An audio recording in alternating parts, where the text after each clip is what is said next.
December 16th, 2024. Today we had an expanding triangle open and then basically a bull trend day with obviously a sell-off at the end of the day. It wasn't really a great bull trend day. It was more of a bull spike and then a bull channel. Spike, pullback, and then bull channel. And you can see we tested the low of the bull channel. Why did we test the low of the bull channel? Because when you start a bull channel, you're in essence starting a trading range, and the low, the trading range is obviously going to get tested. So the bull channel, you can think of it as a leg in a trading range, and you expect a bear leg in a trading range at some point as well. And so to me, assuming we don't gap, I don't know what the gap would look like tomorrow, but assuming we don't get a gap, this would need a second leg down. We'll probably get somewhere down here, maybe test the bar 11 high, the swing points high, and sorry, and we'll probably start to form some sort of trading range around here. We had as I said, we had an expanding triangle open. We did have a doji bar on bar one, and when you have a doji bar to start the day, the odds are increased of a trading range day. We had, I didn't mark any of these three as sells, and the reason I didn't mark them is because I personally am very resistant to selling after you get a gap up. So I am not going to short after we get a gap up. And these three bear bars, they might look okay, but they're not closing below the moving average. So for me, if we're getting a gap up, I'm not shorting until we get below the moving average. And if we get a gap down, I'm probably not buying until we get above the moving average. These are general rules. There are obviously exceptions to every rule, especially in trading. But for me, I'm probably not doing either one of those things until the requirement that I just mentioned is met. Bar two, a high one for the bulls. So we traded below one, and bar two is a high one. You can think of the gap up as a bull spike and a doji bar on bar one. So spike, pullback below one, possible bull channel, but not really a high probability buy above two. You really can't buy above two and put your stop below two. It's not a very good trade. It's a high one, and high ones usually lead to pullbacks before trend resumption. So if anything, it's better to buy more below two rather than sell out of your long. An outside down bar on bar three, a large tail on the top and a tail on the bottom. Not really all that bearish, and after the gap up, I'm expecting us to go higher. Bar four is a high two, but high twos in tight trading ranges like this on the open, really not all that reliable. You could buy above four. It's not wrong to do it, but it's a low probability bet that it's the low of the day. So, there are probably better places to put in your money than buying above four. 5 consecutive bull bars, good for the bulls, probably going at least a little bit higher. However, we do not close above the high of the day. So if we are going to go higher, we might have to pull back first.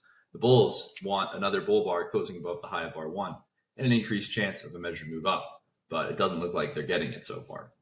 6, an inside bar, a high one for the bulls. 6 has a bear close and is a reminder to the bulls that it's less likely that it's a bull trend day, and it's more likely that today is a trading range day, especially with a doji close on bar one, increased chance of a trading range day. 7, a big bull bar, but really not all that, not all that great of an area to be buying. It looks like you're buying relatively high. However, something to keep in mind, look at 2 closing on its high, 4 closing on its high, 5 closing on its high, 7 closing on its high. So we have 4 bull bars in the first 7 bars, and they're all closing on or near their highs. This increases the odds that we're going at least a little bit higher and possibly a lot higher. 8, a bear bar, probably buyers below 8, at least for a second leg up. 4 through 7 is a bull micro channel, a 4-bar bull micro channel. So you have to be expecting a second leg. Probably buyers below 8 at some point. 9, tails on both sides. Consecutive bear bars, but probably not going too much lower. There are probably buyers somewhere down here ready to step in. 10, another bear bar. We have 3 straight bear bars, good for the bears. We're probably going at least a little bit lower, and we're probably going to get a second leg down. However, if you're selling here, you're selling the bottom of a trading range. You can see the bar 4 low, possibly the bottom of a trading range. So if you're selling here and you're planning on holding, you're basically betting on a bear trend. Some traders sell the close and end up scalping out at the moving average. Any of the traders who held, they get bar 11. And at this point, it's relatively obvious that it's an expanding triangle. We have 3 lows here and a couple highs here. So probably an expanding triangle open. If you shorted, are you happy with how 11 looks? No, there were bulls pretty eager to buy at the moving average. And they'll probably be willing to buy above the bar as well. The bears who sold the close of 10, disappointed 11, look where they're buying back their shorts. Bar 12, just that little tail, is bears buying back shorts around the close of 10. And that's causing bar 12 to close on its high.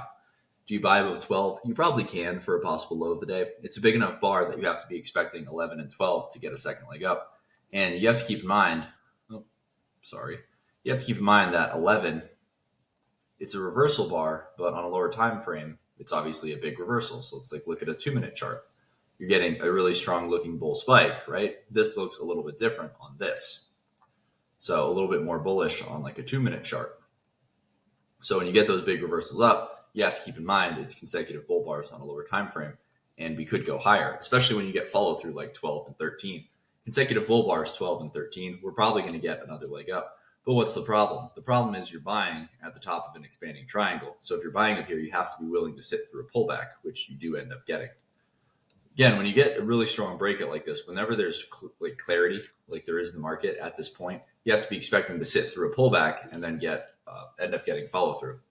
14, another bull bar. So 2 dojis and 2 big bull bars. We do have a 4-bar bull micro channel. And with what I was saying, with my trading style, this you would think this would be a signal, but the tail on 11 is so large that it's really hard to buy because you're trying to make 12 points and you're risking 18 and a half points. So that's really not the type of trading I like to do. If I'm gonna, I don't mind having a little bit worse risk reward. I don't mind if it's 16 to 18 or something like that, but 12 to 18 is too much. So I did not buy. But you could buy below 14 to improve your risk reward. It's also not very good context. The top of expanding triangles is a notoriously weak spot for spikes. So probably buyers below 14, but for how much higher are we going? 16, an inside bar, a high 1, probably buyers somewhere below, scaling in lower, probably sellers above, somewhere scaling in higher. 17, again, buyers below 16, you would not sell below 16 and expect to make money. And then 18, bear close, but probably, like I said, sellers above 17. Are you going to sell below 18? Bears are hoping that it's a lower high, double top with 15. No, there's buyers below 15, or buyers below 18. How do I know? We haven't been below the moving average yet today, and it's a doji bar. We have 3 doji bars in the past 5 bars. You can make an argument that although they don't all look like it, you could argue that pretty much every single one of these bars was essentially a doji bar and just a tight trading range. So anytime we get low in it, you're expecting buyers below. Anytime we get high in that range, you're expecting sellers above.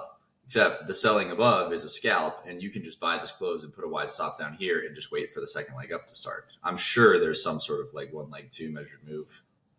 Probably not this. I'll find it. It'll just take a second. Maybe it's this one. Not quite. Possibly this open and this tail. Sometimes it takes a second. So somewhere up here, some sort of leg 1, leg 2 measured move. 19, an outside bar, but large tails on both sides. Again, just a doji bar. And then 20, a large tail. So it's just doji bars at this point. We're just going to go sideways for 10 to 15 bars until we go higher. Whenever you get a spike like 11 through 14, you have to expect the market to go sideways for 10 to 15 bars and then get another leg up. 22, buyers below 21, probably go a little bit more sideways. There's no rush to get in, right? So if you're flat and you want to be long and you want to buy, your options are you can buy the market and put your stop below 11 and just sit in the trade and not exit for anything, or you can wait for consecutive bull bars closing near their eyes. There's not really a rush to get into the market.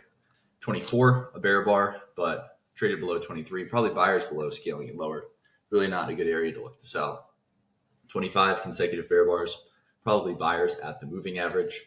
Again, for a second leg up, bulls bought the moving average aggressively on 11, so aggressively that we got 12 and 13. So you have to be expecting they're going to buy for at least something here.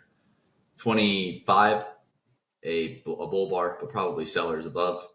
26, a bull bar, but probably sellers above because it has such a large tail. An outside down bar on 27, but probably buyers below 26 at the moving average. And then 28, an inside bull bar closing on its high. What's the problem with buying 28? You're buying in the middle of a tight trading range. Can you buy 28? Yeah, you can. It's a swing trade. You're buying, betting that the second leg up from this has started. I talk about the concept that it's really just high 2s and high 3s. I call them go bars in certain areas because the way I think of it is if the market's going to go, it's going to go now. And what you can do is wait for these quote unquote go bars and see if they get follow through. So you could buy above 28, but you risk us going sideways more. First, you could wait for follow through like 29 and buy the close of 29, stop below 27. You could also buy the close of 30, stop below 27. It's a problem that we didn't trade above the high, so we might pull back before we do. Still a 3-bar micro channel though, and 3-bar micro channels are notoriously reliable in bull trends. So outside down 31, some bulls buy the close of 31. I didn't take any trades within my system today. I took 2 trades with really small position sizes, just working on capturing second legs. And one of them, I'll highlight them both right now. I bought the close of 31 because this needed a second leg. So I bought the close here and I scalped out of half here, and then I made a mistake and I exited down here during 41. And I'll mention why that's a mistake over here when I get there, but you should think about why that was a bad exit and write it down, and then I'll get to it in a minute. My second trade was I bought the close of 60 because it's 3 legs down. 1, pullback, 2, pullback, 3. So it's 3 legs down and a gap bar. It's the first bear close below the moving average all day. Traders are going to buy it and try to get a test back up to the 48 close. It was helpful that we hadn't tested the 48 close as well, and I thought that increased the odds of us rallying back to that area. So anyways, I was on 31, a bull, or 32, a bull bar. I think it's still reasonable to be long, and it's okay to buy above 32. If we are going to rally, it's probably going to start now, and we're not going to go below the 27 low. So you can buy above 32 with a stop below 27. Once we get 33 consecutive bull bars, the question is becoming the bar 30 close. Are the bulls going to buy the bar 30 close, or are they going to sell to their longs around the bar 30 close? And you can see 34 bulls more interested. Sorry, let me back up. Are bulls going to buy the bar 30 close, or are they going to sell to their longs during the bar 30, or around the bar 30 close during bar 34? So I think at this point, it's okay to move your stop below the 32 low, considering if we're going to rally, we're not going to go below 32 low. 34, a bull bar, probably buyers below, probably sellers not too far above. 35, outside down, probably again, buyers below, scaling in lower. There's no good looking bear bar that clearly needs a second leg just yet. 36, an inside bar, a high one for the bulls. Okay to be long, okay to buy the market. 37, initially sellers above, and then a big outside up bar, 38. However, it's possibly a third leg. 1, pullback, 2, pullback, 3. So, or you could say 1, pullback, 2, and then we traded below 37 and outside up 38 bull bar. So do you buy the close of 38? You can, but you can't put a stop below 38 in case it's a third leg. Buy climax lows often get tested in bull trends. This trade that I took, by the way, I bought the close and I exited over here somewhere. But buy climax lows often get tested during bull trends. So you have to imagine that we might have to pull back to this area. Some of the traders buying the close of 38 are taking a chance that 39 looks like 38 and we start a climactic bull trend. Other traders, they know it's unlikely. So if they get a disappointing bar, like a large tail on 39, they'll exit at the market, and that's part of what's causing 40 to be a bear bar. But again, it's a buy climax, and there's going to be buyers at the buy climax low. So when we trade down on 41, there's most likely more buyers in this area than there are sellers. 42, a bull bar closing near its high. You can buy for any reason. This traps bulls out. Market moving like this will trap bulls out before going in their direction. 42, a bull bar closing on its high. You can buy the close of 42. Or you can buy above 42. You can buy above 43. So consecutive bull bars, 42, 43. And then another bull bar, 44. So 3 straight bull bars. You can buy the close 42, 43, 44. But they're shrinking bodies, which means we might pull back first. 45, an inside bar, a high one. Probably buyers below, probably sellers not too far above. Then 46, a bull bar closing near its high. We're probably going at least a little bit higher. Consecutive bull bars, 47. And then a third bull bar, 48. So 46, 47, 48. It's a 3-bar micro channel, but it's climactic. How do I know it's climactic? We're breaking out above the bull channel. Here's your bull channel line, and we're getting a breakout above. So shrinking bodies break out above. The bulls still need one more bar, and sure enough, they get disappointment on 49. There's probably buyers, though, where? The buy climax low. Just like 38 low, there were buyers. There should be buyers around the bar 46 low. 49 consecutive bear bars, 50 consecutive bear bars. But probably going to get a second leg down, but still probably going to get a second leg up from this. 51, a good-looking bull bar, but the area probably more of a sell the close bar than a buy the close bar. And then disappointing follow through 52. We didn't trigger above it. The doji 53 and the bears 54, hoping for a second leg down from 49 and 50. So we should at least get one tick below the bar 50 low. 55, another bear bar. So it's 2 legs down, 1, pullback, 2, and then an inside bar, high 2, 56. You could buy the close of 56 for a retest of the 48 high, but where's your stop? You can't put your stop below the bar 55 low because there's a chance that we get a third leg down. We've had 2 legs down, but we might get a third one. So 57 consecutive bull bars, and then disappointment on 58. Not a lot of follow through, just a doji bar. So some traders exit who bought above 57, exit during 59, causing the doji, and then the rest will exit at the market, causing 60. But a lot of traders, this is where limit order bulls are willing to step in around this 46 low and buy for a second leg up. 61, a bull bar closing near its high, you can buy above 61.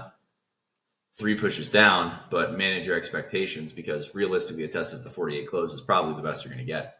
62 consecutive bull bars, a large bull bar 62, but it's looking similar to 56, 57. It is after 3 legs down and the bars are better, so we're more likely to go at least a little bit higher, but I'm not sure this is the start of another bull trend. An inside bar 63, there's going to be buyers below though. 61 and 62 are going to get tested, and you still should be expecting buyers around the 48 or traders to buy until we get to the 48 close. So really not great to sell below 63. Should be traders buying below. And that's why you get disappointing 64. A bull bar 65, testing the 62 close, and then a low 2 short bears 66. But again, probably buyers below. Don't sell on bull trend days. It's just not a good idea in general. Yes, will you occasionally catch this and do a good job? Yeah.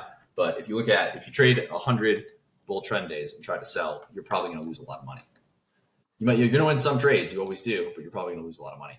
68, a big bull bar. It's a third leg up though. 1, pullback, 2, pullback, 3, and a vacuum test of the magnet, the bar 48 close. So we need clear follow through if we're going to get a buy the close finish. And instead of buying this close, hoping for the buy the close finish, buying the top of the trading range, you should just wait to see if we start to get a breakout. 69, disappointing follow through, and then a bear bar closing near its low 70. Bulls can exit below 70. A bear bar closing near its low 71. 72, a second leg up, attempt at least from 68. And then obviously, bulls end up exiting and accepting that we're in a trading range, and that's causing the self-close finish. For stop orders today, I don't know, you probably buy 5, but you need a wide stop. It's really not that great. I don't think any of these are that great. 12, maybe. 13, maybe. Not really a ton of great stop orders. 28 is probably the best one. Or you could buy the close 29, 30. I thought 32 was pretty good. Or you could buy above 33. This is kind of climactic. You need a wider stop. 42 is fine, always in long. You can just re-enter. And you can buy up here, but climactic. You could buy above 61. I just personally don't sell on bull trend days. The daily chart.